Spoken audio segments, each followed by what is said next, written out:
You know, one of the coolest things I think about gaming is that it just doesn't discriminate. If you're good, you're good. And I think we got to put this one on the record books. But we have documentation of the first all-female cast Warzone 2 nuke. Check it out. I don't think, yo, stay alive. I don't think they have enough time. I got him. He's on it. Dead. Get him off. Dead. Let's go. Let's go. Let's go. Oh my god. Woo.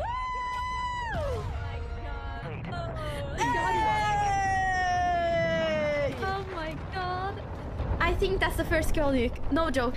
Let's go. Let's go. Oh my gosh. Oh my god. I love this because, one, I genuinely think it's going to take over traditional sport. It doesn't matter if you're a man or woman or you're born with disabilities. You can get good and compete in a virtual setting. It doesn't matter who you are or what you are. You don't have to win the genetic lottery to have a chance to go into the NFL or the NBA or any of these other sports. Speaking of competing in the NFL, there was this pretty cool moment caught on Tim the Tatman stream. We have to first give a shout out to AT&T for the AT&T Roadshow. If you don't know, AT&T and Tim the Tatman have worked together, collaborated so that Tim can go around the United States, get to hang out with his local fan in the local community, and stream while he's there. And to top this off, they ended this AT&T Roadshow at the SoFi Stadium with the college football championship being thrown down, and a fan of Tim and Tim's special guest Nick Merck came up, played some games with him. This fan just happened to be Jamal Williams, who is arguably one of college's best quarterbacks. And they asked him, man, you're pretty good, you want to stream? And his response was saying that, yeah, he'd be really interested in it. And Tim and Nick both, without even question, said, yo, if you need help, just let us know. We will gladly help you out. I just think, what a cool timeline we're in, right? Yeah, and it's going to ramp up. Have you ever tried to stream or anything, or not? No, I want to, though. You want to? Yeah, I want to. I haven't got my setup, though. Okay. Yeah. It's fun. It's fun, man. Well, bro, if you need help with that, just hit us up, man. We got people that do that all the time. Well, he literally has like I have an assistant that helps me a lot. I have a guy that'll like fly out and get it all done. I don't know what I'm doing. Yeah, but he does. I don't know what I'm doing. I just know how to play. Bro, I just know how to play the game. I couldn't even help you do. And I do have to say, I love seeing professional sports athletes be outspoken for their love of gaming culture and anime as a whole. I mean, for example, it's well known that Michael B. Jordan loves anime, specifically Gundams. Ezekiel Elliott, running back for the Dallas Cowboys, gets on pretty regularly throughout the year and plays with Tim and Nick, especially when it's not the current season for the NFL. Now, Kyler Murray had a clause in his contract to say, hey, we need to limit the amount of time you're actually playing games, even though I think at the end of the day that was kind of all a joke that was blown out of proportion. But now the NFL has its very own weeb, Jamal Murray, who's rocking a village hidden in the sand headband with a slash through it, letting you know that he's rogue. And also, peep that Naruto Sasuke hoodie that he's rocking. I don't watch TV. You don't watch TV? You didn't hear about it? I'm trying not to cuss. I don't care. I just want to play football and go home. But you're holding me right now. I just want to go home and play Pokemon.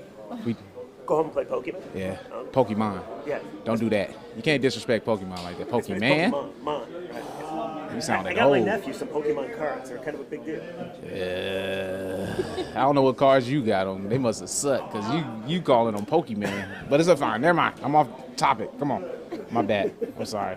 The way he looked at the reporter just for a second, he was trying to hold back, just poking on him and making fun of him, because obviously that reporter had no idea what Pokemon was, calling it Pokemon. I literally thought he was going to try to bring up Pokemon from Twitter, but I could see that would just throw that reporter down a complete rabbit hole. But I wanted to start doing these shop updates for Modern Warfare 2 and letting you guys know if I think something's hot or not. The one, highlight the artwork that this AAA studio thinks is acceptable, and two, surprisingly, if anything is good, I'll let you guys know that, hey, you guys probably picked this up because it's actually not bad. However, this time around, I need your help because I can't tell if this is a hot or not. If you missed the Damascus camo from Modern Warfare 2019, well, it has made its way back into Modern Warfare 2. And if you check out the store now, you'll find it as Damascus Forge 2. You're going to find a spitting image of the Damascus camo. You can use it for the Chimera, some other stuff within the bundle. But I need you guys to let me know, hot or is this not? One thing that's for sure going to get your blood hot is Logan Paul. Damn, this guy cannot stay out of the news cycle, no? Prior to his move to Puerto Rico, Logan owned a mini pig named Pearl. Little did he know she wasn't going to stay mini for very long, and ultimately became a full-blown hog. Well, Logan Paul's pig, Pearl, was allegedly found and in a field next to another dead pig. She's lucky to be alive and was rescued by the Gentle Barn. I guess you could say Logan couldn't run a crypto zoo, nor a real one. Man, I just have a hard time having any Hope left for Logan Paul. I could have seen a future where he rebounded from this crypto mess, but animal abuse is a clear-cut line in the sand that I think you're a person that just is without redemption or doesn't even want redemption, not even seeking it. But Logan has responded to the situation with a series of tweets. He has said that Pearl was rehomed to an amazing ranch that I visited in Santa Clarita when I moved to Puerto Rico. I was unable to bring her to the island. I would like for him to divulge more on that because I don't know how much of that makes sense, but I digress. He lived there happily for 10 months before the owner sold that ranch. He was rehomed without my knowledge, the farmer across the street. As far as I, Logan Paul, can tell, the farmer called the Gentle Barn, picked her up, and denies there was a second pig.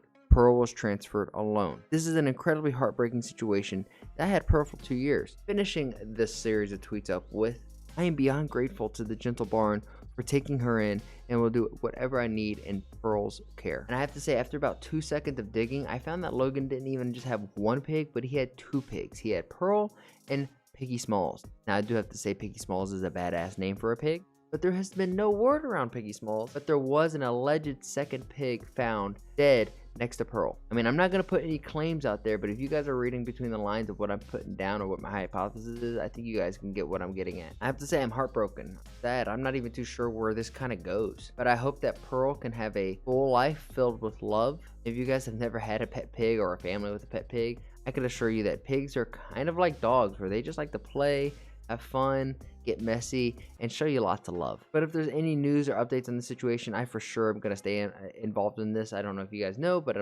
I have a dog, Annie. She's my best friend. I love her to the moon and back. And when it comes to animal abuse, for me, that's just where you draw the line. Like, but if you are picking up what I am putting down, please like and subscribe. At 500 subscribers, I'm going to be giving away a copy of Modern Warfare 2. My goal is to get to this channel, the place where situations like this morning, aka my dad leaving his book bag with his brand new Mac laptop on top of the car, and well, on his way to work, it's been lost in the abyss. And quite frankly, I wish I was in a position to say, no problem, Padre, you've helped me out throughout my life, I got you, here's a new laptop. So I want to build this channel to a place to where I can do something like that, and I need all of your help to do that. So if you guys would share this with your friends, that way they stay caught up on all their gaming leaks, news, rumors, and updates. I want to say thank you for doing so. Here's a picture of my dog Annie. She's my buddy, she's my pal, she's my sweet little girl. She's also the mascot of this channel, so if you didn't know, now you know. And as always, I challenge you guys, make somebody laugh today, and I'll catch you guys in the next one.